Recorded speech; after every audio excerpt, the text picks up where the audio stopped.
નકલી ડોક્ટર પ્રદીપ જોટાંગિયા વિરુદ્ધ આયુર્વેદિક ડોક્ટરોએ મોરચો માંડ્યો છે। આયુર્વેદિક ડોક્ટરોની આરોગ્ય મંત્રી પ્રફુલ્લ પાનસરિયાને રજૂઆત।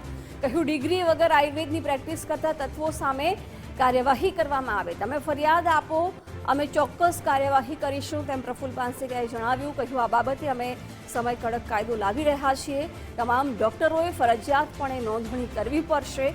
રજિસ્ટ્રેશન માટેની સમય મર્યાદા લંબાવવામાં આવી છે।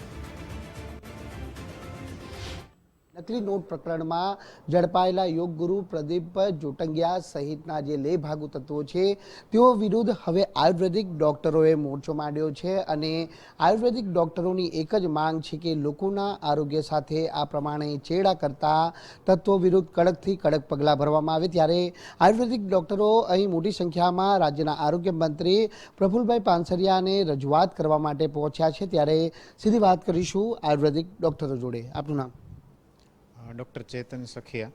અમારી સાહેબને એક જ રજૂઆત છે કે હાલની ગુજરાતની અને સુરતની પરિસ્થિતિ એવી છે કે ગલીએ ગલીએ કોઈ એક વગર ડિગ્રીનો વ્યક્તિ કોઈ સરગવાનો પાવડર વેચીને કે XYZ બિઝનેસ લાગે એ પ્રમાણે પોતાની પ્રોડક્ટ બનાવીને આયુર્વેદના નામે વેચે છે અને લોકોના સ્વાસ્થ્ય જોડે ગંભીર ચેડા કરે છે। તો આ બધી પ્રવૃત્તિઓ અટકવી જોઈએ। એટલે આવા લોકો વિરુદ્ધ કડકમાં કડક કાર્યવાહી થવી જોઈએ, કારણ કે આવા લોકોના આરોગ્ય સાથે છેડા કરે છે અને ઘણા કેસમાં લોકોના મૃત્યુ પણ થયા છે, જેના કારણે આયુર્વેદ બદનામ થઈ રહ્યું છે।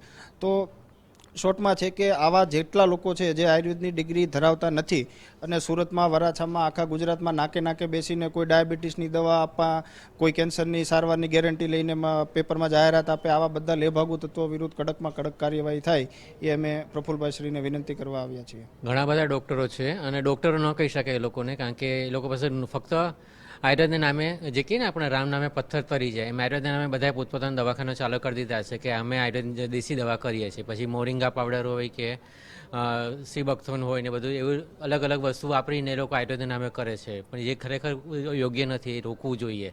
કારણ કે આયુર્વેદમાં વાયુપિત્ત કફ શું છે, શું દોષો છે, અગ્નિ છે, સમજીને જે વ્યક્તિ જાણતું હોય એની પાસે ટ્રીટમેન્ટ કરાવવું તો એ જરૂરી છે। કેમેરામેન દેવાંગરાણા સાથે રાકેશ બ્રહ્મભટ્ટ, ગુજરાત ફર્સ્ટ, સુરત। આવા લેભાગુ ડોક્ટરોથી ચેતીને ડિગ્રી પ્રાપ્ત કરેલા ડોક્ટરો, ફેમિલી ડોક્ટરો પાસેથી દવા લે અને અમને જ્યાં કમ્પ્લેન મળશે ત્યાં ચોક્કસ પ્રકારે અમે એક્શન લેશું। આજે આયુર્વેદના ડોક્ટરો બધા જ મિત્રો આ વિસ્તારના મને રજૂઆત કરવા આવ્યા હતા, મેં સાંભળી છે અને એ બાબતમાં સરકાર ગંભીરતા લઈ જ રહી છે અને ગંભીર છે અને એટલા માટે જ અમે સમય વધુ આપ્યો છે। રજિસ્ટ્રેશન કરશે અને ખ્યાલ આવી જશે જે રજિસ્ટ્રેશન નંબર વગરની સંસ્થા છે એ ડિગ્રી પ્રાપ્ત નથી કરેલી અને એના ઉપર એક્શન લેશું।